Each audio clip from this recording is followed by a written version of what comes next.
Pakar ekspresi bongkar gestur Ferdy Sambo dinilai terlalu santai. Pakar mikroekspresi Kirdi Putra jelaskan makna dari gestur Ferdy Sambo saat hadiri sidang kode etik.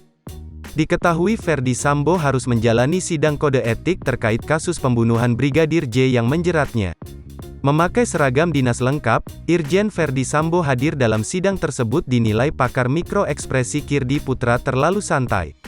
Kirdi Putra membandingkan dengan penampilan Ferdy Sambo kini melepas masker saat pemeriksaan.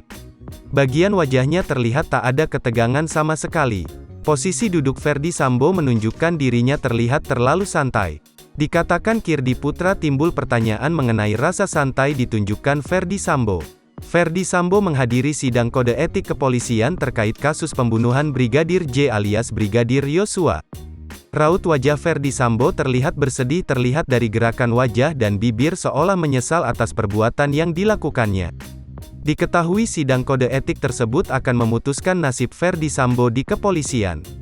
Apakah sang jenderal akan dipecat secara tidak hormat dan menerima hukuman dan sanksi yang berlaku?